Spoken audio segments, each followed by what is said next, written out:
एक समय की बात है, कुछ जंगली कुत्ते खरगोशों के एक झुंड का पीछा कर रहे थे।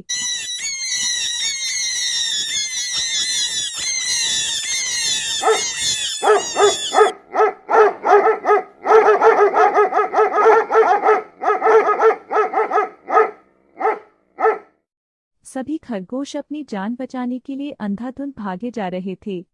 किसी तरह वे जंगली कुत्तों का शिकार बनने से बच गए और एक सूखी झाड़ी के पीछे जा छुप गए। भागने के कारण सभी थके हुए थे, जान पर बन आने के कारण डरे हुए थे और अपने जीवन के बारे में सोचकर दुखी थे।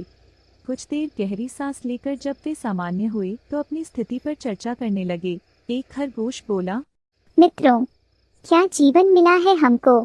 हम कितने छोटे, तुच्छ और निरीह प्राणी हैं। न हमारे पास हिरण के जैसे सींग है, न बिल्ली के जैसे तेज पंजे। शत्रु पीछे पड़ जाए तो भागने के सिवाय हमारे पास कोई चारा नहीं रहता। ईश्वर ने घोर अन्याय किया है हमारे साथ। संसार की सारी विपदा हमारे सिर डाल दी है। दूसरा खरगोश बोला, सच कहते हो मित्र, हर समय प्राणों का संकट मंडराता रहता है। ऐसे भयपूर्ण जीवन से मैं बड़ा दुखी हूँ। जीवन लीला समाप्त करने का मन करता है। तीसरा खरगोश बोला, मेरा मन भी करता है कि मर जाऊं। मैं अभी जाकर तालाब में कूद जाऊंगा। सारे खरगोश अपनी जीवन लीला समाप्त करने पर उतारू हो गए और उन्होंने तालाब में जाकर डूब जाने का मन बना लिया।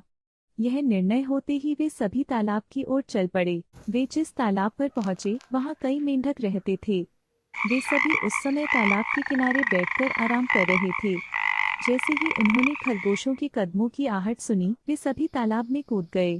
तालाब में कूदकर अपने प्राण देने गए खरगोश मेंढकों को देखकर रुक गए। एक खरगोश बोला, मित्रों, देखा तुम लोगों ने, ये मेंढक हमसे डरकर पानी में कूद गए। इसका अर्थ समझे। इसका अर्थ ये है कि इस संसार में हमसे भी छोटे और निरीह प्राणी हैं। वे हमारा मुकाबला नहीं कर सकते, वे हमसे डरते हैं, लेकिन फिर भी वे अपना जीवन जी रहे हैं। तो हमें प्राण त्यागने की क्या आवश्यकता है। हमें निराश नहीं होना चाहिए। जब ये जी सकते हैं तो हम भी जी सकते हैं। सभी खरगोश इस बात पर सहमत हो गए और जीवन त्यागने जा विचार त्याग कर वापस लौट गए। दोस्तों, कभी कभी हमें ऐसा लगता है कि संसार का सारा दुख हमारे ऊपर ही आ गया है, लेकिन जब हम अपने से नीचे स्तर के लोगों को देखते हैं तो हम पाते हैं कि हम उनसे कहीं गुना अच्छा जीवन जी रहे हैं। इसलिए हमें निराश ना होकर समस्याओं का सामना करते हुए जीवन यापन करना चाहिए। अगर आपको वीडियो पसंद आया तो वीडियो को लाइक करें, शेयर करें और चैनल को सब्सक्राइब करें।